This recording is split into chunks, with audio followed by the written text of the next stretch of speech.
Hi ಎಲ್ಲರಿಗೂ ನಮಸ್ಕಾರ. ನಾನು ಚೈತ್ರ ಯೋಗೇಶ್. ಅನ್ವೀಕ್ಷಾ ಯೂಟ್ಯೂಬ್ ಚಾನಲ್ನ ಮತ್ತೊಂದು ವಿಡಿಯೋಗೆ ಎಲ್ಲರಿಗೂ ಆತ್ಮೀಯವಾದ ಸ್ವಾಗತ. ಅನ್ವೀಕ್ಷಾ, ಇದು ಮನಸ್ಸಿನ ಅಂತರಾಳದ ಧ್ವನಿ. ನಿನ್ನೆ ಪ್ರೀತಿಸುವೆಂದು ಕಥೆ ಹಿಂದಿನ ಸಂಚಿಕೆಯಲ್ಲಿ ನಾವು ಸರಸ್ವತಿಯವರು ಅಗ್ನಿಯ ಬಳಿ ಆಣೆ ಪ್ರಮಾಣವನ್ನು ಮಾಡಿಸಿಕೊಂಡು ಅವನನ್ನು ಒತ್ತಾಯ ಮಾಡಿ ಹಾಗೂ ಮನೆಯವರನ್ನು ಕೂಡ ಒಪ್ಪಿಸಿ ದೇವಸ್ಥಾನಕ್ಕೆ ಕರೆದುಕೊಂಡು ಬಂದಿದ್ದನ್ನು ನೋಡಿದ್ವಿ. ಮುಂದಿನ ಸಂಚಿಕೆಯಲ್ಲಿ ಏನಾಗುತ್ತೆ ಅನ್ನೋದನ್ನು ಈಗ ನೋಡೋಣ. ಬೆಳಗ್ಗೆ ಮನೆಯಿಂದ ಹೊರಟು ದೇವಸ್ಥಾನದ ಬಳಿ ಬಂದು ತಲುಪಿದಾಗ ಕಾರಿನಿಂದ ಇಳಿದ ಅಗ್ರಜನನ್ನು ಸ್ವತಃ ತಾನೇ ಕೈ ಹಿಡಿದು ಕರೆದುಕೊಂಡು ಬಂದಿದ್ದ ಅಭಿರಾಮ್. ರಾಮನ ಜೊತೆ ಲಕ್ಷ್ಮಣ ಇರುವ ಹಾಗೆ ಅಗ್ನಿಯ ಜೊತೆ ಅಭಿರಾಮ್ ಯಾವಾಗಲೂ ಇದ್ದೇ ಇರ್ತಾನೆ. ಎಲ್ಲರೂ ದೇವಸ್ಥಾನದ ಮುಖ್ಯ ದ್ವಾರದ ಬಳಿ ಬಂದಾಗ ಆಗಲೇ ಮನಸ್ಸಿಗೆ ಹಿಡಿಸುವಂತಹ ಬೆಳಗಿನ ವಾತಾವರಣ ಎಲ್ಲರನ್ನೂ ಸೆಳೆದಿತ್ತು.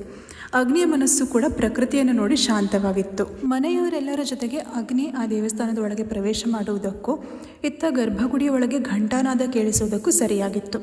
ಕೌಸಲ್ಯಾದೇವಿಯವರು ದೇವಸ್ಥಾನದ ಗರ್ಭಗುಡಿಯ ಹೊರಗೆ ನಿಂತು ಅರ್ಚಕರ ಬಳಿ ತನ್ನ ಮಗ ಶ್ರೀರಾಮ್ ಭಾರದ್ವಾಜ್ ಅವನ ಹೆಸರಿನಲ್ಲಿ ಅವನ ರಾಶಿ, ನಕ್ಷತ್ರ, ಗೋತ್ರ ಎಲ್ಲವನ್ನು ಹೇಳಿ ವಿಶೇಷವಾಗಿ ಪೂಜೆ ಹಾಗೂ ಅರ್ಚನೆ ಮಾಡೋಕ್ಕೆ ಹೇಳಿದಾಗ ಅಗ್ನಿ ಒಂದು ಕ್ಷಣ ತಾಯಿಯನ್ನೇ ಕೋಪದಲ್ಲಿ ದಿಟ್ಟಿಸಿ ನೋಡಿದ. ಕೌಸಲ್ಯಾದೇವಿಯರ ಮಾತನ್ನು ಕೇಳಿದ ಅರ್ಚಕರು, ಆಯಿತು ತಾಯಿ, ಹಾಗೆ ಆಗಲಿ ಎಂದು ಅವರು ಕೊಟ್ಟ ಹಣ್ಣು ಕಾಯಿ ಬುಟ್ಟಿಯನ್ನು ಹಿಡಿದು ಒಳಗೆ ಹೋಗುವಾಗ ಅವರನ್ನು ತಡೆದ ಅಗ್ನಿ, ಅರ್ಚಕರೇ, ನನ್ನ ಹೆಸರು ಅಗ್ನಿ. ಇದೇ ಹೆಸರಲ್ಲಿ ದೇವರಿಗೆ ಪೂಜೆ ಮಾಡೋ ಹಾಗಿದ್ರೆ ಮಾಡಿ, ಇಲ್ಲಾದರೆ ಇಲ್ಲ ಎಂದು ಕೋಪದಲ್ಲಿ ಹೇಳಿದ.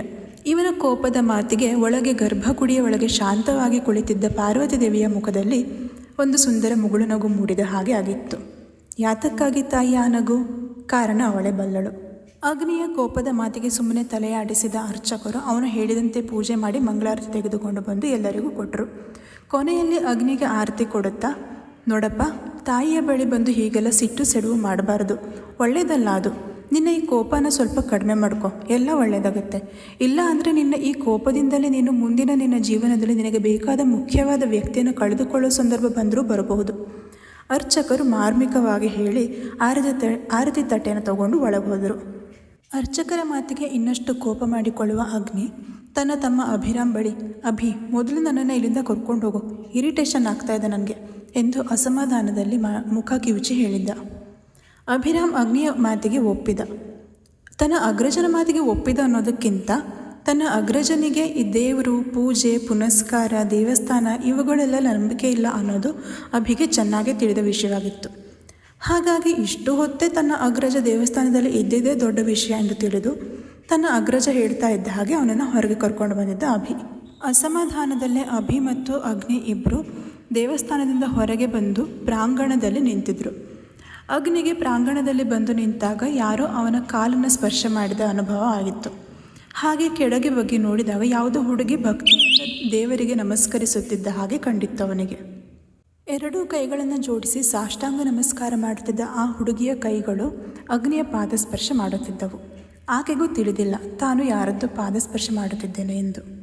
ಕಸಿವಿಸಿಗೊಂಡ ಅಗ್ನಿ ಒಂದು ಹೆಜ್ಜೆ ಹಿಂದೆ ಸರಿದು ನಿಂತು, ಯಾರಮ್ಮ ನೀನು, ನನ್ನ ಕಾಲಿಗೆ ಯಾಕೆ ಹೀಗೆ ನಮಸ್ಕಾರ ಮಾಡ್ತಾ ಇದ್ದೀಯಾ ಕೇಳಿದ್ದ. ಅಗ್ನಿಯ ಮಾತಿಗೆ ನಿಧಾನಕ್ಕೆ ತಲೆಯನ್ನಷ್ಟೇ ಮೇಲೆತ್ತಿ ನೋಡಿದ್ದಳು ಆ ಹುಡುಗಿ. ಅಲ್ಲಿದ್ದದ್ದು ಬೇರಾರೂ ಅಲ್ಲ, ಮೈಥಿಲಿ. ಅಗ್ರಜ, ಅನುಜ ಇಬ್ಬರಿಗೂ ಕಾಣಿಸಿದ್ದು ಮೈಥಿಲಿಯ ಮುಖ. ಅಭಿಯಂತೂ ಮೈಥಿಲಿಯನ್ನು ಅಲ್ಲಿ ಹಾಗೆ ನೋಡಿ ಆಶ್ಚರ್ಯಪಟ್ಟು ಫ್ರೆಂಡ್ ಎಂದು ಕಿರಿಚದಂತೆ ಕರೆದು ಬಿಟ್ಟಿದ್ದ ಅವಳ ಹೆಸರನ್ನು. ಇತ್ತ ಶ್ರೀನಿವಾಸ್ ಪಂಡಿತ್ ಅವರ ಮನೆಯಲ್ಲಿ ಮೈಥಿಲಿ ಮನೆಯಲ್ಲಿ ಇಲ್ಲ. ಭಾರ್ಗವ ಕಾಲೇಜಿಗೆ ಹೋಗೋದಕ್ಕೆ ರೆಡಿ ಆಗ್ತಾ ಇದ್ದಾನೆ. ಶ್ರೀನಿವಾಸ್ ಪಂಡಿತ್ ಅವರು ಕೂಡ ಅವರ ಕೆಲಸಕ್ಕೆ ಹೋಗೋಕ್ಕೆ ರೆಡಿ ಆಗ್ತಾ ಇದ್ದಾರೆ. ಅಂಬುಜಾ ಇದೇ ಸರಿಯಾದ ಸಮಯ ಎಂದು ತಿಳಿದುಕೊಂಡು ಹಿತ್ತಲಿಗೆ ಹೋಗಿ ತನಗೆ ಅರ್ಜೆಂಟಾಗಿ ಬರುತ್ತಿದ್ದ ಕಾಲನ್ನು ರಿಸೀವ್ ಮಾಡಿದ್ಲು.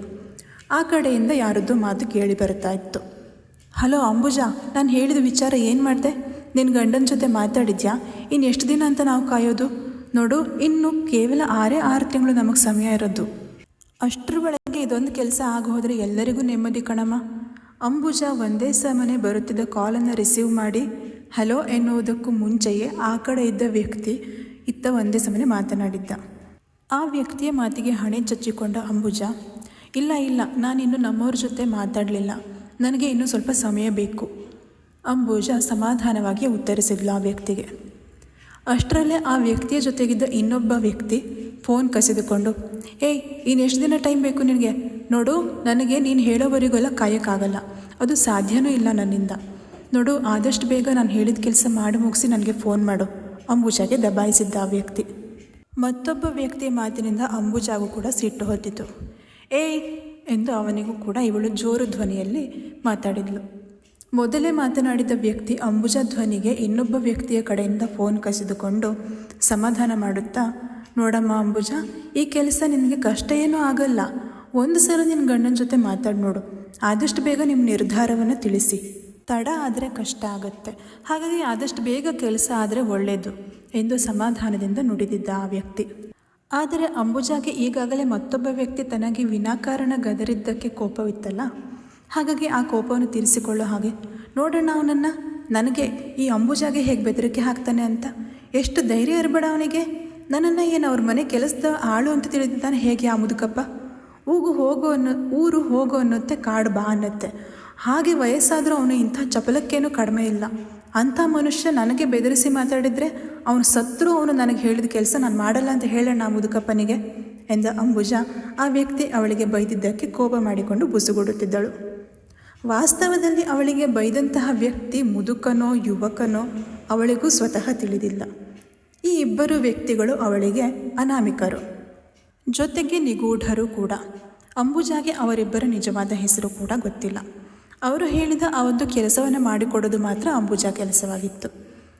ಅವರು ಹೇಳಿದ ಈ ಕೆಲಸವನ್ನು ಮಾಡಿಕೊಡೋದಕ್ಕೆ ಅಂಬುಜಾಗೆ ಕೆಲಸಕ್ಕೆ ತಕ್ಕಂತಹ ದಕ್ಷಿಣೆ ಕೂಡ ಸರಿಯಾಗಿ ಸಿಗ್ತಿತ್ತು. ಆಗಲೇ ಅಂಬುಜಾಗೆ ಬೈದ ಆ ವ್ಯಕ್ತಿ ಮತ್ತೆ ತನ್ನ ಕೈಗೆ ಫೋನ್ ಪಡೆದುಕೊಂಡು, ಏಯ್ ನೋಡು, ಜಾಸ್ತಿ ಎಗರಾಡಿ ನನ್ನ ಹತ್ರ ನೀನು ಕೋಪ ತೋರ್ಸೋಕೆ ಬರಬೇಡ. ನೀನೇನು ಅನ್ನೋದು ನನಗೆ ಚೆನ್ನಾಗಿ ಗೊತ್ತು. ಏನು, ನನ್ನ ಮನೆ ಕೆಲಸದವಳ ಅಂತ ಕೇಳಿದೆ ಅಲ್ವಾ ನೀನು? ಹೌದು ಕಣೆ. ಏನೀಗ ನಿನಗೆ ದುಡ್ಡು ಕೊಟ್ಟು ನನ್ನ ಮನೆ ಕೆಲಸ ಮಾಡಿಸ್ಕೊಂಡು ನನ್ನ ಕೆಲಸದ ಆಳಾಗಿ ಮಾಡಿಕೊಳ್ಳಬಲ್ಲೆ ನಾನು. ಹೇಳು, ನಿನಗೆ ಎಷ್ಟು ಹಣ ಬೇಕು? ನಿನಗೆ ಈ ಕೆಲಸ ಮಾಡೋದಕ್ಕೆ ಎಷ್ಟು ಹಣ ತೊಗೊಳ್ತೀಯ ಹೇಳು, ಅಷ್ಟು ಕೊಡ್ತೀನಿ. ಆ ವ್ಯಕ್ತಿ ಹಣದ ದರ್ಪದಿಂದ ಮಾತನಾಡುತ್ತಿದ್ದ. ನೀನು ಕೇಳಿದಷ್ಟು ಹಣ ಕೊಡ್ತೀನಿ ಅನ್ನೋ ಮಾತು ಆ ವ್ಯಕ್ತಿಯ ಬಾಯಿಂದ ಬರ್ತಾ ಇದ್ದ ಹಾಗೆ ಅಂಬುಜಾ ಒಂದೆರಡು ಕ್ಷಣ ರೆಕ್ಕೆ ಪುಕ್ಕ ಇಲ್ಲದೆ ಆಕಾಶದಲ್ಲಿ ಹಾರಾಡಿಕೊಂಡು ಬಂದುಬಿಟ್ಲು. ಕಿವಿಗಳು ನೆಟ್ಟಗಾಗ್ಬಿಟ್ವು. ಹಣ ಎಂದರೆ ಹೆಣವು ಬಾಯ್ಬಿಡುತ್ತೆ ಅನ್ನೋ ಮಾತು ಅಂಬುಜಾ ವಿಷಯದಲ್ಲಿ ನಿಜವಾಗಿಬಿಡ್ತು. ಇಷ್ಟು ಹೊತ್ತು ಆ ವ್ಯಕ್ತಿಯನ್ನು ಬೈತಾ ಇದ್ದ ಅಂಬುಜಾ ಪಾಲಿಗೆ ಈಗ ಆ ವ್ಯಕ್ತಿನೇ ದೇವರಾಗ್ಬಿಟ್ಟ. ಅಯ್ಯೋ ಯಜಮಾನ್ರೆ, ನಿಮ್ಮ ಕೆಲಸ ಆಯಿತು ಅಂದ್ಕೊಳ್ಳಿ, ಇನ್ನೆರಡು ದಿನದಲ್ಲಿ ನಿಮ್ಮ ಕೆಲಸ ಆಗುತ್ತೆ.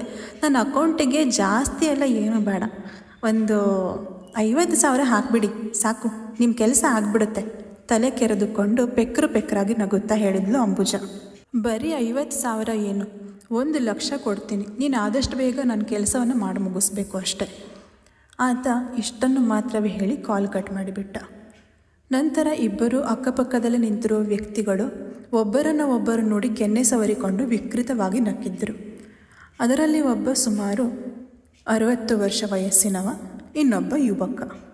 ಈ ಇಬ್ಬರು ವ್ಯಕ್ತಿಗಳು ಯಾರಿರಬಹುದು? ಅಂಬುಜಾ ಹತ್ರ ಅಷ್ಟೊಂದು ದುಡ್ಡು ಕೊಟ್ಟವರು ಯಾವ ಕೆಲಸ ಮಾಡಿಸ್ಕೊಳ್ತಾ ಇರಬಹುದು? ಮುಂದೆ ಹೋಗ್ತಾ ನೋಡೋಣ. ಮುಂದಿನ ಸಂಚಿಕೆ ಸಣ್ಣ ಝಲಕ್. ವಾಟ್ ನಾನ್ಸೆನ್ಸ್, ಈ ರೀತಿಯೆಲ್ಲ ಹರಕೆನ? ನಾನು ಇದನ್ನೆಲ್ಲ ಬರೀ ಸಿನಿಮಾದಲ್ಲಿ ಮಾತ್ರ ನೋಡಿದ್ದೆ. ನಿಜವಾಗಿಯೂ ಹೀಗೆಲ್ಲ ಮಾಡ್ತಾರ ಅಂತ ಗೊತ್ತೇ ಇರಲಿಲ್ಲ ನನಗೆ. ಈ ರೀತಿ ಹರಕೆ ತೀರಿಸಿದ್ರೆ ಎಲ್ಲ ಸರಿ ಹೋಗ್ಬಿಡತ್ತಾ? ದೇವರಲ್ಲಿ ನಂಬಿಕೆ ಇರಬೇಕು ನಿಜ, ಆದರೆ ಇಷ್ಟೊಂದು ಮೂಢನಂಬಿಕೆ ಇರಬಾರ್ದು ಮೈಥಿಲಿ. ಅಗ್ನಿ ಅಸಮಾಧಾನ ಕೋಪದಲ್ಲಿ ಹೇಳಿದ್ದ. ನಿನ್ನೆ ಪ್ರೀತಿಸುವೆಂದು ಕಥೆಯ ಇವತ್ತಿನ ಈ ಸಂಚಿಕೆ ನಿಮಗೆಲ್ಲ ಇಷ್ಟವಾಯಿತು ಎಂದು ಭಾವಿಸುತ್ತೇನೆ. ಇಷ್ಟವಾಗಿದ್ದರೆ ದಯವಿಟ್ಟು ಲೈಕ್ ಮಾಡಿ, ಕಮೆಂಟ್ ಮಾಡಿ, ಶೇರ್ ಮಾಡಿ. ಹಾಗೆ ಅನ್ವೀಕ್ಷಾ ಯೂಟ್ಯೂಬ್ ಚಾನಲನ್ನು ತಪ್ಪದೇ ಸಬ್ಸ್ಕ್ರೈಬ್ ಮಾಡ್ಕೊಳ್ಳಿ. ಧನ್ಯವಾದಗಳು.